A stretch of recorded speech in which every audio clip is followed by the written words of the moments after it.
And that catalog of content is growing daily. And rest assured, there is something for absolutely everybody in the family. So with that said, today's topic is real estate. For many years, real estate in the Greater Toronto Area has been booming. Prices were going up, and the real estate seemed to be an infallible investment. Now, with the onset of COVID-19, the real estate market is faced with some uncertainty in these changing times and potentially what's been called a new normal. Today, super excited, we are joined by Mr. Jordan Glaser, a representative with RE/MAX, who will give us some insight into the market and some of the short-term and long-term impacts on the real estate market. Jordan, thank you for joining me here today. Andrew, how are you? I am good. I'm good. But before we begin, I just wanted to couple things here. I wanted to publicly thank you for two things. One, your ongoing support for the JCC, including that charity skating event that we collaborated on in the winter. So thank you for that. And two, I want to thank you for being such a great friend and neighbor. I always make sure to return the rake after boring it, so I appreciate it. My pleasure, anytime. Sounds good. And for everybody watching, Jordan and I have had this sort of a running joke that whenever I go on vacation, he is 100% free to sell my home at his leisure, no restrictions. I just asked for only $10 million, so I'm still waiting. We're working on it. Good.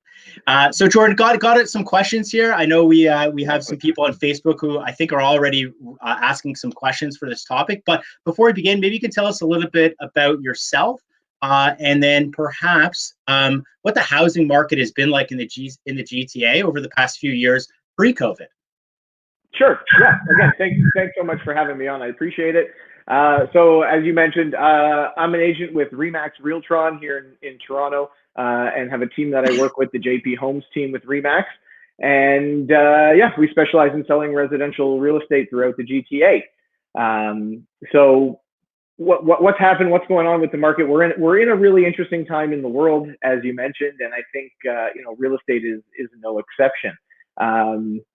Over the last couple of years, we've seen a real wild ride in real estate. We've gone from 4 or 5 years ago, 2016 and 2017, where the market was really on fire, and outperforming everybody's expectations and kind of really taking off. 2017 came around, the government introduced a couple of initiatives to try and control the market and what was happening, with things like the mortgage stress test and foreign buyer taxes, which had a pretty strong impact on the market. And we saw kind of a turn and a change in the market at that point. And since then, the last 2 years or year and a half or so have really been kind of a settling and a rebuilding process. We've seen the market, kind of start to rebound from that, picking up over the last, the second half of 2019. We were in a period where inventory levels in the city were very low. Buyer demand was strong, and we were starting to see the resurgence of multiple offers and more competition from a buyer point of view on properties listed. Yeah. As 2020 started, we saw things just continue on that path and really start to take off. 2020, January, February, and into the first couple weeks of March, we're on fire. We were seeing multiple offers were back in effect. Competition was happening. We were hearing stories of properties being sold with 10, 15, 20 different offers on it. So things were kind of reminiscent of that 2016, 17 era again, and things were really taking off. And then March 15th, I think it was, happened. pretty much, right? So March 15th happens. I think the world really gets hit with this news and changes. So since COVID-19, since that pandemic hit, what has happened with home sales in the GTA? So it's interesting. Once kind of the lockdown started and self-isolation became the norm and we were all stuck at home, the biggest change that we saw in real estate was the amount of transactions really started to reduce, and the amount of new listings that were coming to the market started to reduce. So within a matter of, I'd say, a week to 7 to 10 days, we saw a drastic reduction in new listings coming to the market and a drastic reduction in the amount of transactions and sales that were actually happening. So Yeah. we saw, huge downturn in that sense. Yeah, for sure. No, so I happen to be on your mailing list, so I see your weekly and your monthly updates, and try to keep my finger on the pulse a little bit. Not selling anytime soon, except for the 10 million. But let's talk some numbers. I think for myself and a lot of our viewers, we're numbers people. So what have you seen in the last say the last couple of weeks, and have you seen any trends, maybe positive or negative? Yeah, and I think you kind of nailed it. Is we've been really watching things on a weekly basis. Usually we do a market update, and Trev brings out a market update on what's happening in the market and sales and everything. But I think in the last 6 or 8 weeks since COVID-19 started, we've really been watching things on a much closer level, and we've been looking at things weekly and daily to kind of see where the shifts are happening and what's happening. And it's interesting. Like I said, after March 15th or so, we started to see a decline in new listings and transactions. Interestingly, over the past 3 or 4 weeks, we've started to see that inch its way back up. When I look at numbers on a weekly basis, the week of the beginning of April, I'd say about the 5th to the 10th or 11th of April, it seems like we saw a little bit of a bottoming out of the reduction in transactions and in sales and listings. And since then, we've started to see sales creep back up.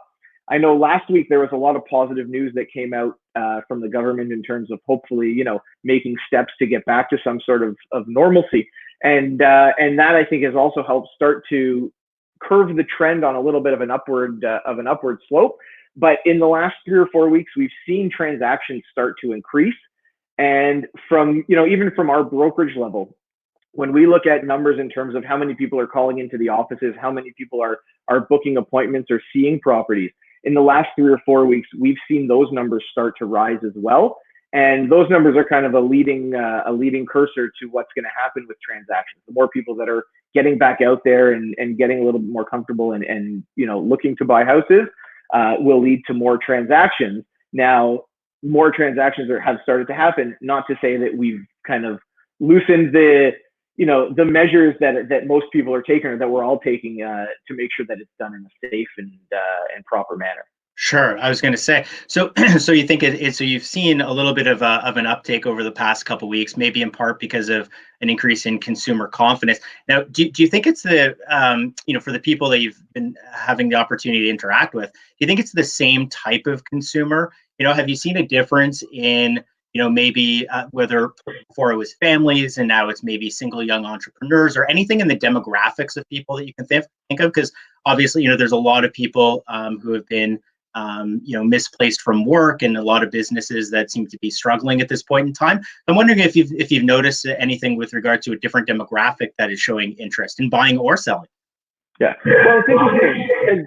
Before this all started, before that 15th or so of March, there are peoples and families who had bought or sold properties in the first month or two of the year that still needed to, kind of do the other side of the transaction. If they sold a house, they still needed to buy, or vice versa. So that was a large group of people that were out in the market at the onset, and still, in fact, out there is people that had sold or bought and need to continue to get the other half of that done, which is one of the reasons why I believe real estate was considered an essential service right off the bat, because there are people that must buy or sell, as we're going through this. So in terms of who the people are and what they are, there are a lot of different demographic groups that I think are still out. Families that are looking to move up or down. There are opportunities for a lot of different people. There are investors that are looking to get in and get out, and families that are looking at it saying, well, hey, now might be an opportunity. We can make a jump, or downsize if we need to, depending on what they're kind of where they are in the life cycle. Yeah, sure. So I'm gonna turn the tables a little bit and move away from maybe some of the nuts and bolts of things, and we'll come back to it. But one thing that I've been personally fascinated with real estate, and seeing some of the things that you've done and some of your coworkers and contemporaries in the real estate and across a lot of different businesses and industries out there is the adaptations that are having to be made, considering, business as normal in many cases when your brick and mortar simply can't be done. Those face-to-face interactions and, with physical distancing measures in place. I'm wondering, how, what adaptations are there and have you made for being able to show homes? I, as we mentioned earlier on, I'm a homeowner, first-time homeowner, and thinking back, it would have been challenging for me to be able to make such a large investment without getting that hands-on feeling. But I'm wondering how you're able to evoke that same sort of response in people and build value in what you're showing with all these new physical distancing measures in place. So our industry has changed drastically in the last 6 weeks, and I think there are a lot of changes that are going to stick around as we move forward. I think we've evolved, 5 or 10 years worth of evolution in the last 6 or 8 weeks. Virtual everything has become the normal. Like we're doing here, this virtual talk, where 2 or 3 or 4 months ago, if we were doing this, we'd probably be sitting in a room or a studio together having this conversation. So this has become the way and the norm that we're doing things. So, from a listing and a selling perspective, everything from initial listing consultations, which we're doing now by FaceTime or Zoom, in terms of a listing process, what we've seen a lot is we're trying to limit people going through houses that are unnecessary. So virtual tours, 3D walkthroughs, which are really great, which give buyers the ability to sit at their computer and hit touch points on a floor plan of a property and puts them in that position. So you could basically stand at any touch point and with your mouse or with your screen, scroll or pan through and basically make it seem like you're standing in a room like this, and you can see the ceiling and you can see the floor, and you get a 360-degree view as if you were standing in the property. Mm-hmm. So there's that, which is really helping. Virtual video walkthroughs are a thing that we're doing a lot of now. So, walking through the properties with video to give, again, just an in-home view of what the property is like. Virtual open houses, which are starting to become a norm. I think about a week or two into this, the government eliminated open houses. So they said that, as real estate agents and the industry, were not allowed to do open houses, which I think was a great move. I don't think it was necessary to have that at this point. So we've started doing virtual open houses, and I've had a couple of them in the past couple of weeks. And again, that's what it is. In a property, live, I've been doing them on Facebook, and some people do them on Zoom, and giving potential buyers the opportunity to ask questions or come on live while we're in a property and interact and talk about the properties while I'm in the property to show it and do it real time, which is a really cool, innovative way that we can get across to people. But I think all in all, what that's doing is trying to pre-qualify people on a higher level before anyone actually gets out and physically sees a property. Right. Like you said, I don't know if people will take that and let it be a substitute for standing in a kitchen saying, yes, honey, we could live in this house and I could see myself cooking dinner for our kids in this kitchen. But at least it's offering an extra 1 or 2 levels of pre-qualification before people are putting themselves out into that position. From there, in cases where people are visiting properties, we have notices now when we book appointments that we have to, sign off that we haven't been out of the country and don't have any of the symptoms, or clients don't, and that we have to wear gloves and masks and we won't touch anything or use bathrooms. Everybody is trying to be as respectful of the social distancing as possible. And the other thing that I've recommended to a lot of people and that I see many people doing are, selling houses vacant. So not having people living in the properties when they're there, or people moving out for a period of time, if it's possible. I know it can be difficult. Just to give, again, that extra level of security. You can have the house cleaned, sanitized, whatever it is, to make it as safe as possible, not only for the buyers and the agents going in, but also the homeowners and the people that own the properties. Sure. So so you've you've had to adapt, like many of us, rather quickly. So I guess on a personal level, like how have you been able to do that? Have you found it like good, streamlined? Would you be a fan of many of these new protocols moving forward? Does it save you time? Maybe you can speak on behalf of yourself and also some of your colleagues from some of the feedback that you get. Yeah, I think a lot of these measures are going to be here to stay. I think, as we get through this, there might be some things that, precautions that are eased a little bit, but I think a lot of the digital stuff that we're working with now is stuff that's here to stay. I think, the 3D walkthroughs and the virtual tours were around before, but have now become more of the norm. And I think that kind of stuff is going to stay with us. I think that's technology that we were en route to getting there anyways. And this, like I said, just kind of progressed us a little bit quicker and made it more of the normal that much quicker. Nothing, I don't think, as I said, will take place of people being in the properties, but it'll at least make it a little bit easier for people to get a better understanding of what they are before it. So yeah, I think a lot of the measures that we're seeing now are things that we're going to see become more of a norm, and the industry is evolving. Now we're able to do closings through lawyers without people actually going and sitting in a lawyer's office. We're able to sign offers and listings and things like that, and do counter offers all digitally with signature verified programs that we have, so that we're limiting the amount of face-to-face interaction. And again, I think stuff like that was around before COVID-19 started, but this has made it more of a norm and brought it to the forefront. And I think stuff like that is gonna stick around and be here to stay. Yeah, makes sense. We're getting a Facebook question here. It's exciting.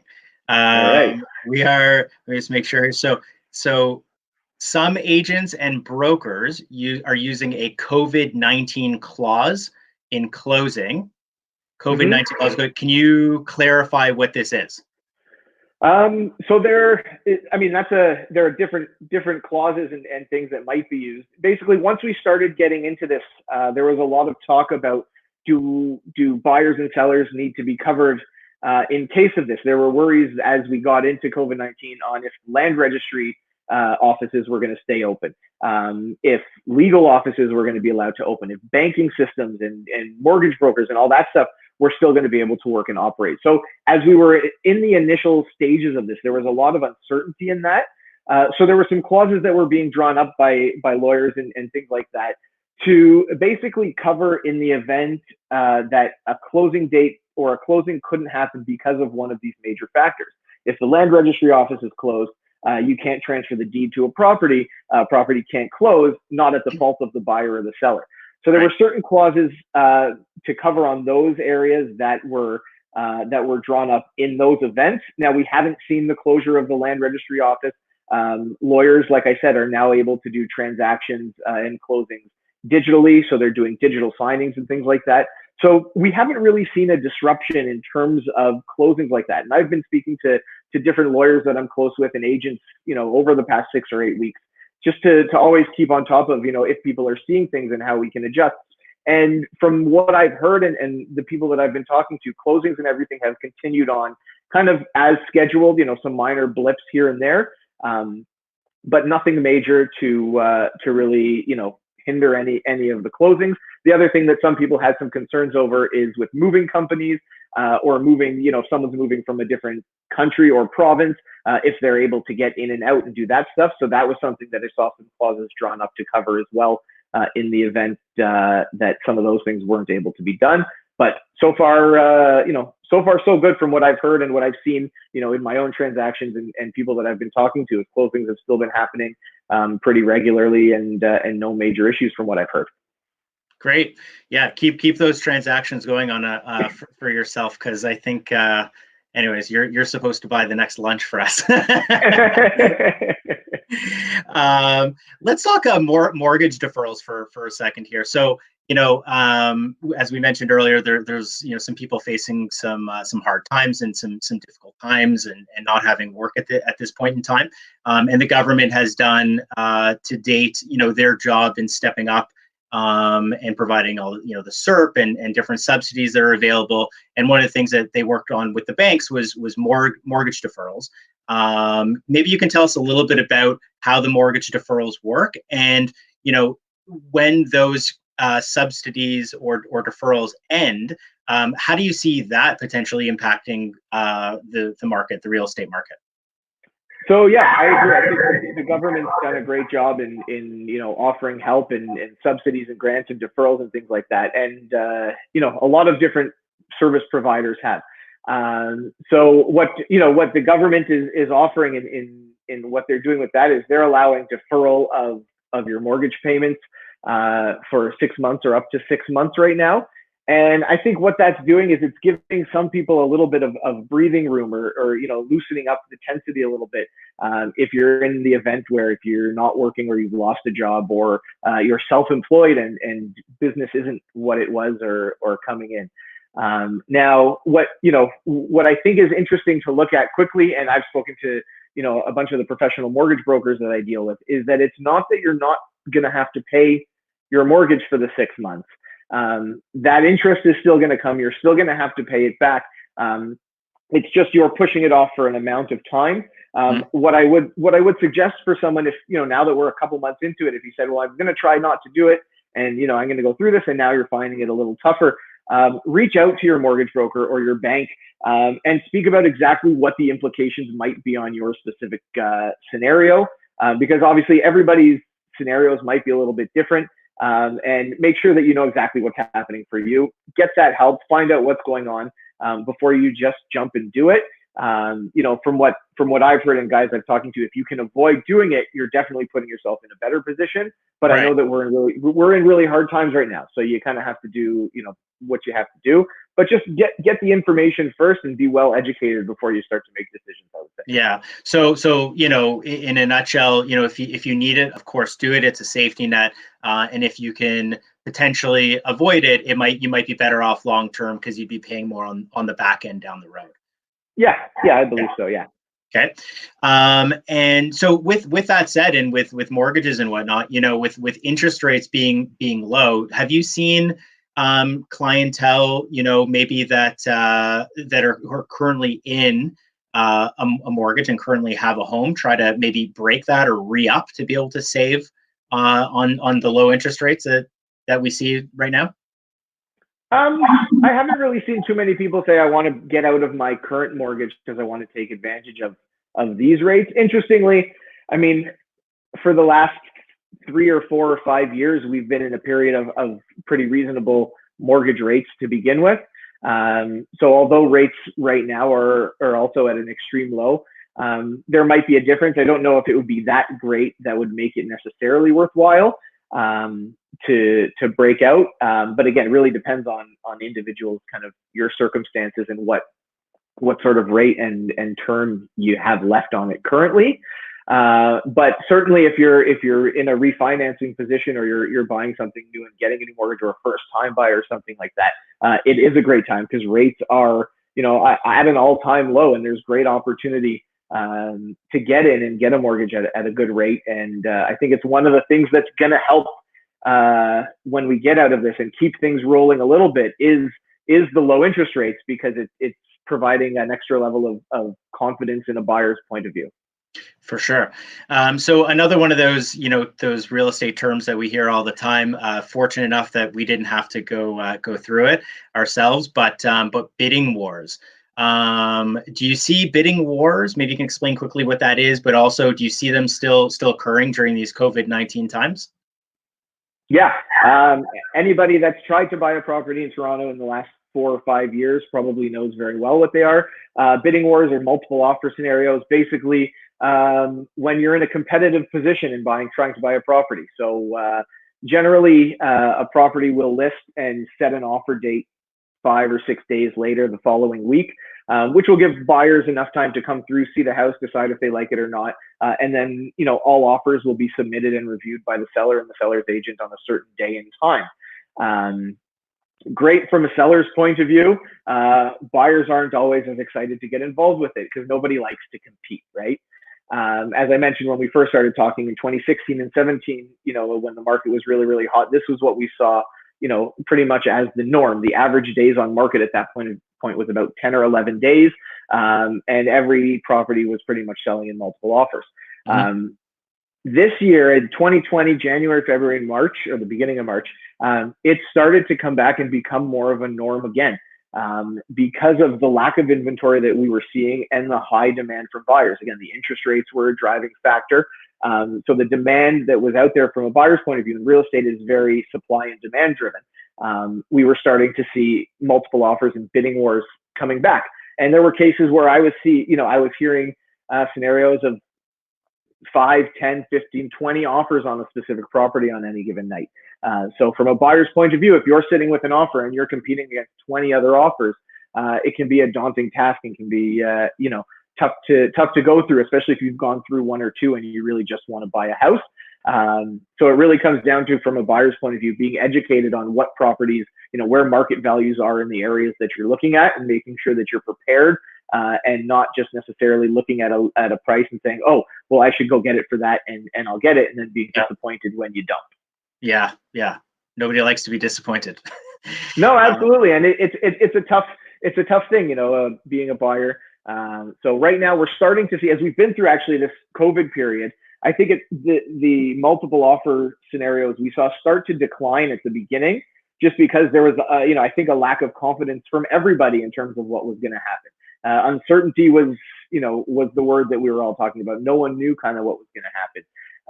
Now, as we're starting to hopefully see some light at the end of the tunnel, or some confidence is coming back, I think we're starting to see it more and more. I've heard in the last week or so of a couple of properties where we've heard 10 or 12 or 13 offers and competing offers on it. So it's something that's coming back. I don't know if it's quite at the level of where it was either in the beginning of the year yet, but it's something that we're starting to see come back for sure. Good. That's great. We could all want to see that light at the end of the tunnel, I think. Okay, right? Absolutely. We've talked. You've been Jordan, you've been absolutely fantastic guest through this, but we came up with these sets of questions to ask you. So I'm going to ask you probably the best question so far, being able to leverage your knowledge and expertise. What is there, or is there anything that I didn't ask that people really should know about? And then with that too, how can people reach you if they have more questions for you directly? Yeah, you've asked really great questions. I know we've spoken about a lot of the key points and questions that I get asked a lot of the time. The biggest question people always ask me when they're calling, especially now in this, is what's happening with the market? What should I do? I was thinking about doing this or not doing this.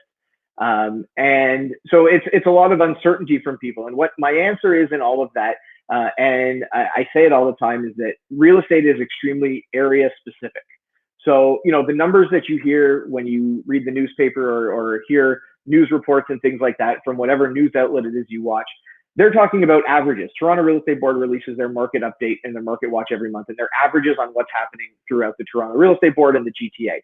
But when it comes down to what the right thing for you is, it really comes down to a more kind of specific and neighborhood approach. You have to know what's happening in your neighborhood with your house type and where you want to go and what the house type is for that.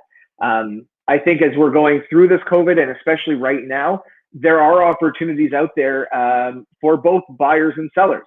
I think there are, from a seller's point of view, there is an extreme lack of inventory. The amount of properties that are on the market right now, as we speak today, I don't think has ever been this low. So there's an extreme opportunity. If you were saying at the beginning of the year, well, I'm waiting till the spring market, which is common, or I'm waiting till after March break. And now you've been saying, well, I'm going to wait till after COVID-19 and things start to pick up. You're probably not the only one thinking that. Right. So, it might be an opportunity to sit down and look at it and say, well, hey, if there is still buyer demand and there's no competition right now, maybe now is the time for me to give it a shot. Obviously, keeping in mind all of the safety protocols and everything that we're working with right now, and doing it responsibly. But it's a time to think about that opportunity, and you might be able to do really well. And from a buyer's point of view as well, you asked the $1 million question about multiple offers and bidding wars. Well, yes, there is still buyer demand, but is there an opportunity to get in and buy something while it might not be at its peak, or everyone might not be as ready as I am, and be able to buy something without competition? So I think there's an opportunity from both sides of the coin, depending on which side you're on. And the key thing is being prepared and being educated in what you're trying to do, knowing what your goals are, and being educated in the best way to get through that, and having somebody, you know, that you trust to kind of give you the best information for it. That's great. And so hopefully our viewers, Jordan, I mean, it's been great, highly informative, hopefully somewhat entertaining for our viewers as well, for sure. So if people do have follow-up questions, they want to reach you out from somebody that they trust and that we stand behind as well, where can people reach you at? You can get in touch with me. You can email me anytime, Glaser, JGLASER @remax.net. You can call me 416-560-4468, or my website. You can get www.wearejp, so WEAREJP.com, or on any social handles, Jordan Glaser on Facebook, Jordan Glaser on Instagram, or YouTube, Jordan Glaser, YouTube.com. So I'm everywhere. So you can find me everywhere. You're even at the bottom of our screen right now, as you can see. There you go. So Jordan, thank you so much. And for all of our viewers, want to thank you as well. This show, along with many of our other shows, will be archived at virtualjcc.com. I want to thank everybody, and just a quick little plug for tomorrow's 4 p.m. show. Don't miss out. Same bat time, same bat channel. We have Mark Saltzman. He'll be talking tech with us and making some easy tech recommendations to help entertain you, your kids, the family. As we know, that is something that is badly needed, especially these days, right? So thank you so much. Thank you, Jordan. Thank you, our viewers. We'll talk and see you all soon. Thank you so much. Thanks, Andrew. Thanks for watching, everybody. You're welcome. Talk to you soon. See you later.